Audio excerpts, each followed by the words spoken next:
A big hello and a very warm welcome to a special episode. I'm sitting in Bangalore with Uber global tech leaders, and I'm looking forward to having a very interesting conversation on how they're improving Uber in terms of its tech, not just globally, but also in India. And of course, as a consumer, I'm going to be laying out my grievances. Thank you so much for joining us, Mr. Praveen Neppalli Naga and Mr. Manikandan Thangarathnam. I think I've got your names right. Yes, perfect. Thanks for having us, by the way. Okay, so first things first, many congratulations on developing Uber the way you have in India so far. Having said that, posing as a journalist, but first as a consumer who uses your application quite regularly, our lives have become a lot simpler thanks to you. But having said that, it is my job to ask you the tough questions. In the recent past, we've seen as consumers and users of Ubers and loyal users of Uber, we found that there are some things that you can improve on tech, but it is because of the culture and your people. It's not really hitting the spot. For example, whether it be on cancellations, this is something that has become extremely rampant, not just with you, but even with other mobility services. Drivers are only interested in going where they want to go and they cancel your rides. The penalty for cancellation is on the consumer. I'm sure these are things that have already reached your ears. What are you doing to ensure a more seamless user experience for consumers and maybe a more seamless experience for your partners? I think to begin with, first acknowledging the problem, right? Yes. I think, and over the last 2 years, the pandemic actually changed the landscape a little bit, where we had our rides go to almost zero to begin with. And then the supply-demand dynamics, actually, the imbalance was pretty grave in all countries, not just India, by the way. Sure. And then as pandemic slowly started winding down and our demand started coming up, we need to get our earners back on the platform, right? I think that's the first thing. And we're doing a lot of work there to get them on seamlessly and then start doing the regular thing that they were doing before as such. Now, while doing that, we experienced a lot of problems, right? I think so. We acknowledge that. Second is we listen to a lot of all of these grievances or these problems. As you said, it's not just Uber, it's across, and there's reasons for that. And for us, when we build products and softwares globally, but we need to serve locally as well, that's why we have local operations teams as well. We try to understand what are the things we can solve from technology perspective and what are the things that can be solved by operations as well. And of course, as you said, the driver cancellations has been the recent topic that has come up.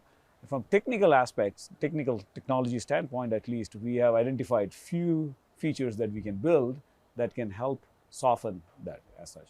One of the things, as Mani talked before, is giving upfront which locations driver is actually going to drop off. That helps for the driver to at least not take the trip that they don't want to take in first place, so that they take and then they come and ask you, are they calling you and so forth.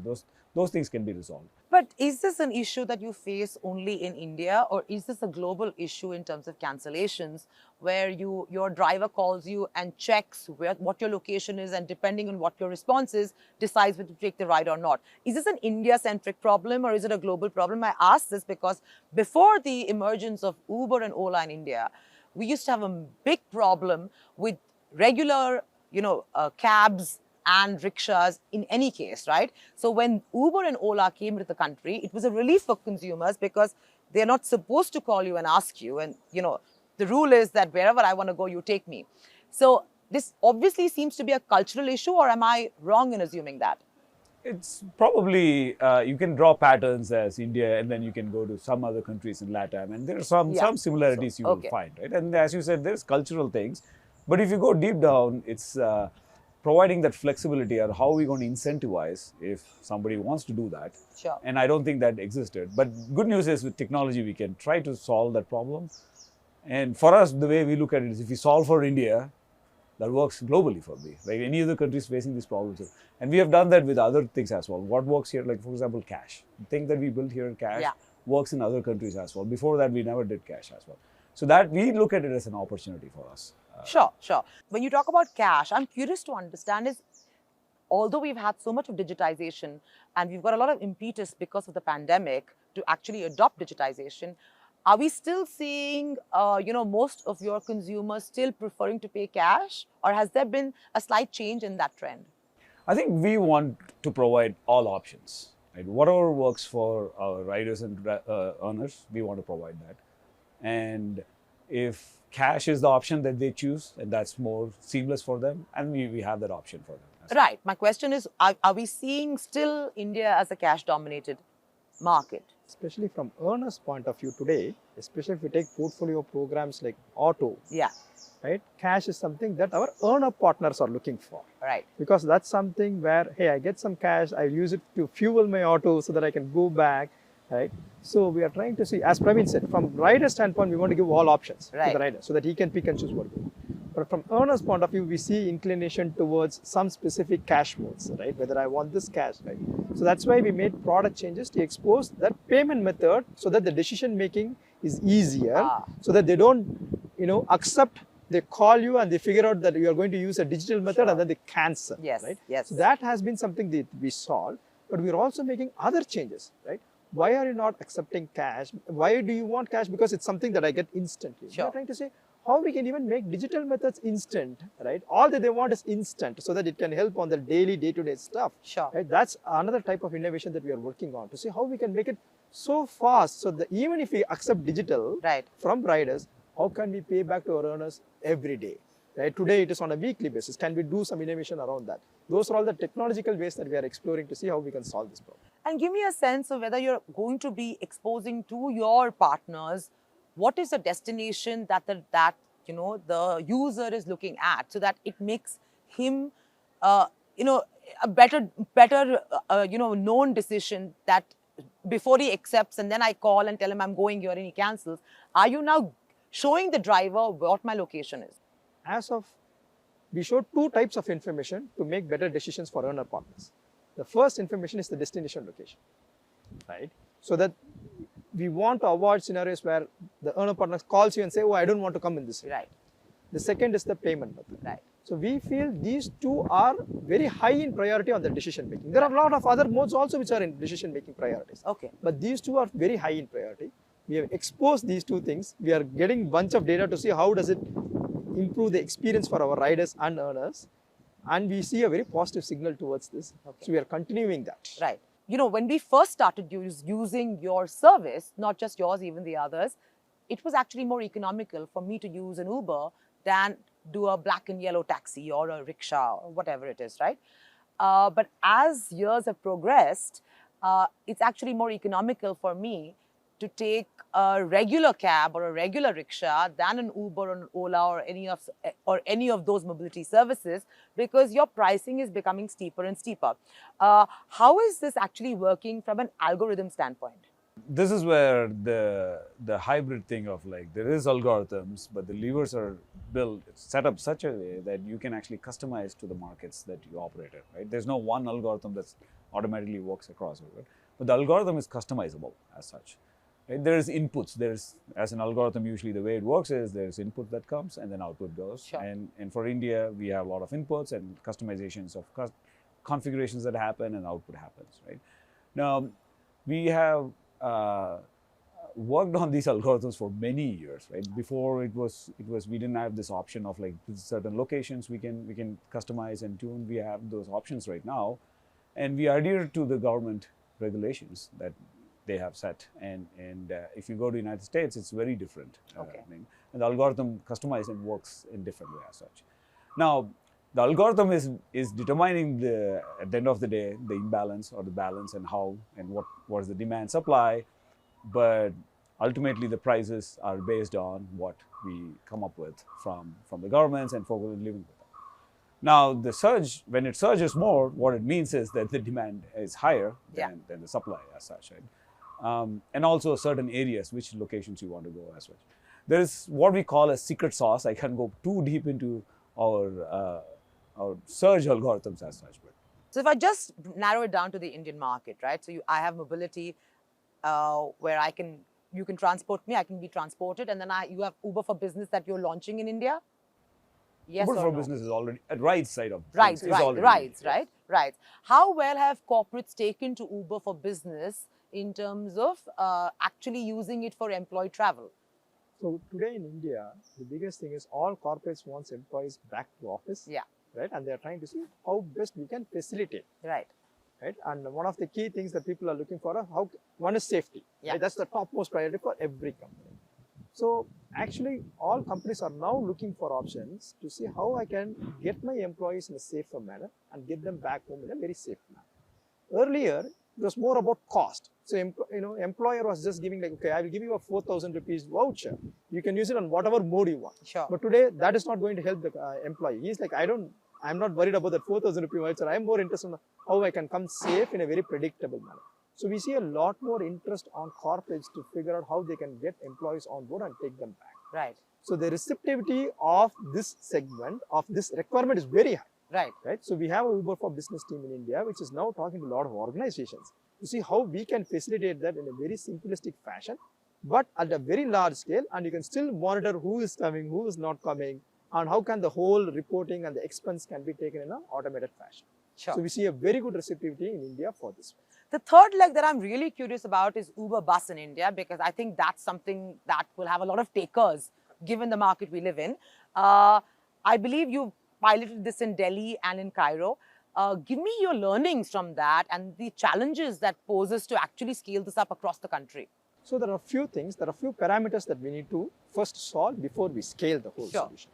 The unit economics is the most important part when it comes to running a bus ecosystem. Absolutely. Right?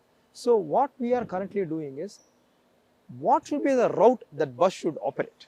And how do we give the best bus stops so that customers can walk to the minimalistic distance and make a very predictable way of, I can get onto this bus at this time and I can get down. And a convenient way of booking, right? And what should be the ticketing model? One of the things that we observed, one of the good learnings that we observed that we'll going forward will implement always is subscriptions. People said, hey, it's my daily habit. I don't want to buy tickets on a daily basis. I want to subscribe for a month. So that's a good learning that we got. But identification of routes is very tough, especially in the pandemic scenarios, because when people are moving regularly, I know that you go on to office Monday to Friday. Today, people come on one day and then they don't go on for 3 days and then they come on Friday. And the pattern is also not the same, right? Next week, the same person comes on Tuesday and Thursday to office, right? So we are still figuring out, we are investing a lot on technology to just figuring out what is the route that we should run the bus. Right.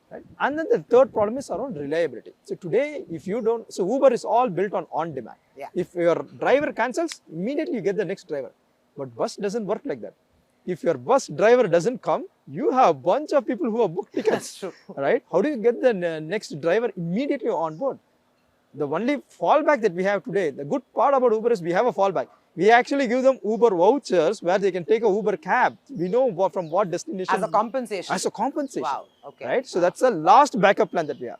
So how do we build reliability on this bus ecosystem where the bus drivers are not the bus owners, right? Which is completely different than how the car operates, right? So, and we also leverage a lot of good technologies. It's figuring out a route is very costly method. I cannot run buses on 70 different routes for a week to figure out which route I should go.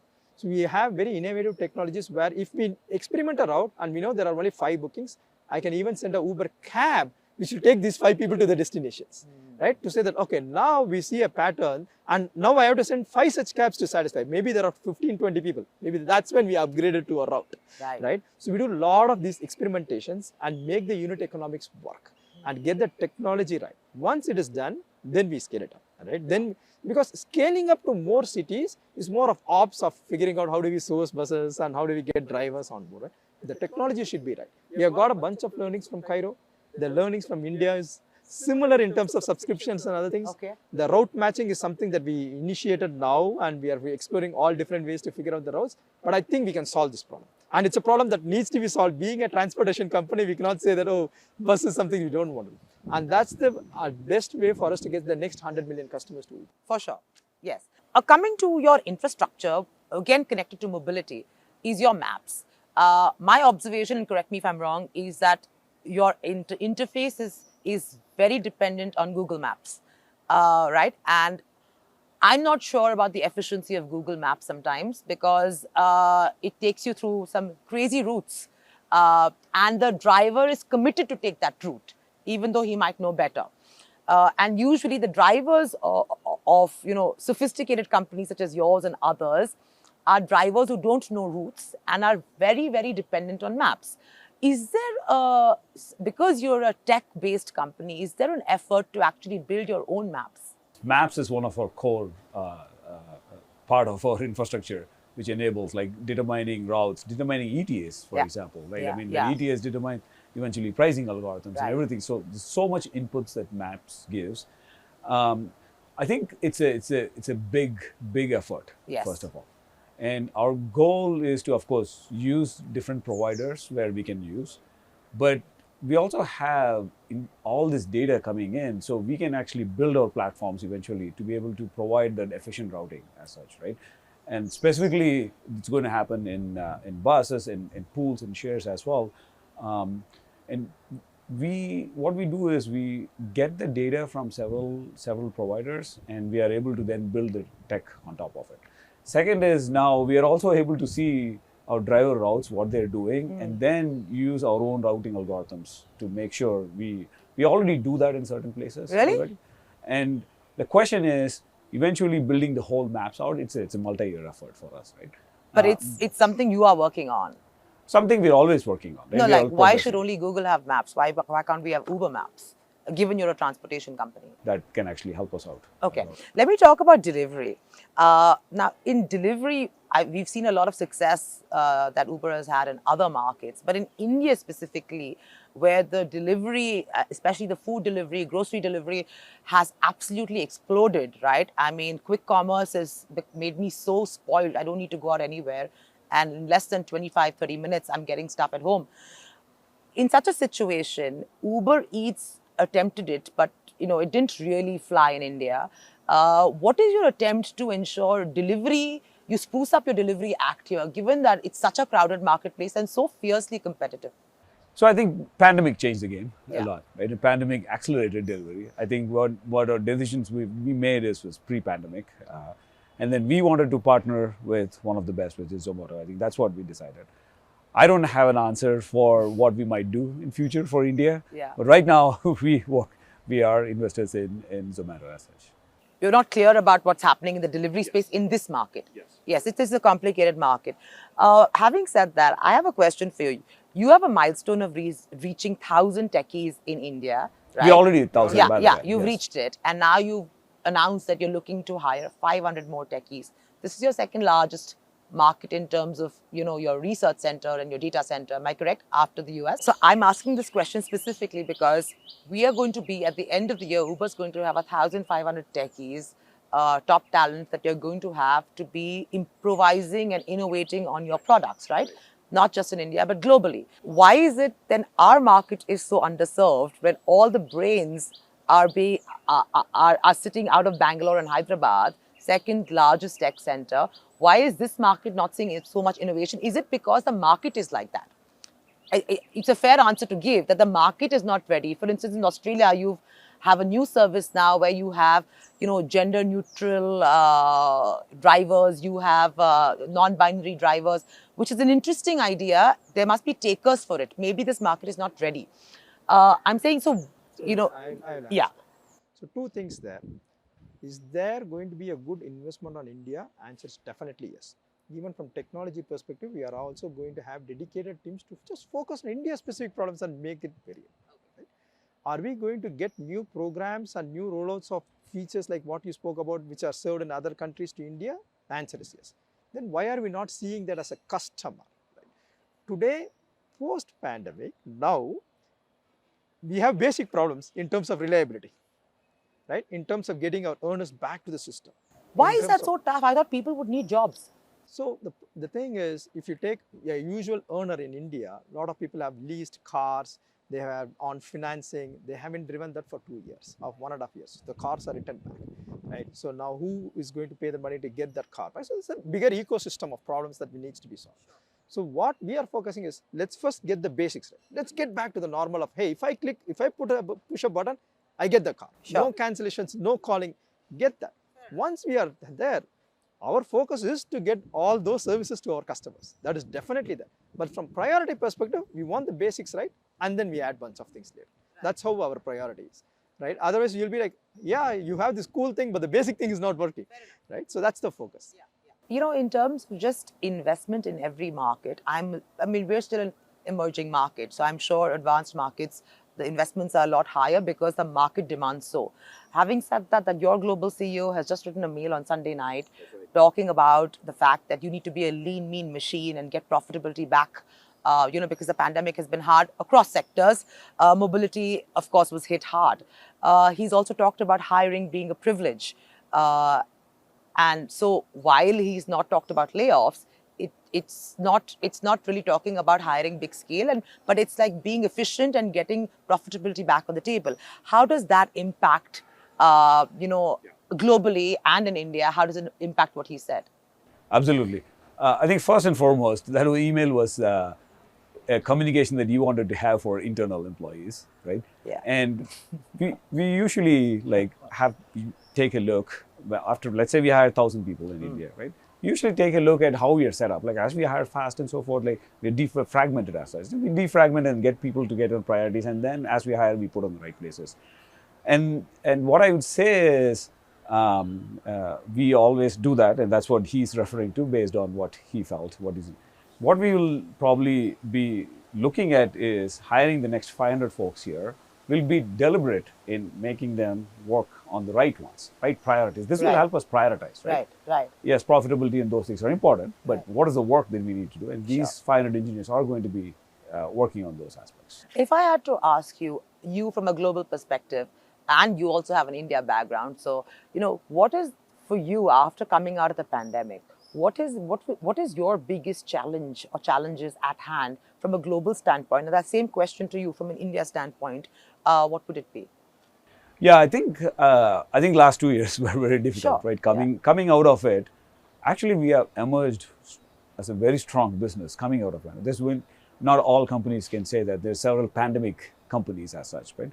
But it's very interesting for Uber that we are coming out very strong with our delivery business has scaled really well. We use that opportunity, and then our mobility business is coming back very strong, and of course our freight. Now, for us, it's going to be about, of course, efficiency and being reliable service that everybody can depend on each of those. And if you now go into each of these businesses, there are different priorities, right? In delivery side, we are expanding to groceries and across the world, by the way. Even here? In Latin America and United States. And being able to deliver anything everywhere, I think that's become our biggest growth verticals as such. So those are the things we'll be focusing on globally as such. And for India, I think... For India, the focus is one, earners. We want to get back our earners and make sure they are successful on our platform. Reliability for our riders. Yes. How do we give a very reliable experience that people are used to? The magical Uber's magical experience. Yes. Right? We want to get back to the same Uber magical experience. I think that's fair that you want to get back to basics, fix the basics and then step up. Having said that, don't you think if you look at your biggest competitor in India, Ola, they have diversified from mobility. They're now even manufacturing electric vehicles. Do you think it is... I know you can't say it, but do you think startups and Indian companies or in other markets, local companies have more breathing space to navigate and make decisions and understand the market and hence make quicker, more agile decisions than being a global company and making, trying to get it in the format, in your global template across markets? It's tougher. I will say from India perspective, since I'm working out of here to solve a bunch of problems globally, the way I look at Uber is bunch of smaller startups under a big umbrella like Uber. Okay. So the decision making and bunch of things is, Uber is still not a big company with respect to, we have like 25,000 employees and other stuff, right? Our global tech strength is around 400,000 people, 4,000 people globally. That's it? That's it. Tech strength? Yes, that's it. 4,000 people globally. Wow. Right? So we were close to the 20% of the strength and we are increasing another 500 people. Okay, fair enough. So before I wrap up, tell me a few things that we as Indians in this market should be excited about in terms of what Uber is bringing to us. One, I know you're working on Uber Bus, right? So I don't know how much time it will take to scale up and get it right, but it's on the cards, right? What's next? So I cannot tell you the exact portfolio of things of what products that we are working on which will Why come not? next year. But I will tell one thing. the mobility transformation, the disruption that has happened in mobility space, where earlier you call somebody and you negotiate, and then we get into the thing where you just click an app. People think that we have solved most of the problems and it has gone 80 to 90%. I feel we have just crossed 5%. The amount of innovation and disruption that can happen on day-to-day mobility is a lot more, and we have just started. Maybe people are traveling in trains, people are traveling in airfares, people are walking, people are hiring cab drivers. There are so many different ways by which people are moving. So that's why I feel this is a paradise for any engineer to join Uber. So we have 95% of space for you to operate and innovate and solve customer problems. And what is that stat money? Like how much rideshare penetration has happened in India? The rideshare penetration in India is only 0.5%. Oh, really? 0.5%. Right? So that means we have like 99.5% more left. So we have a huge opportunity now.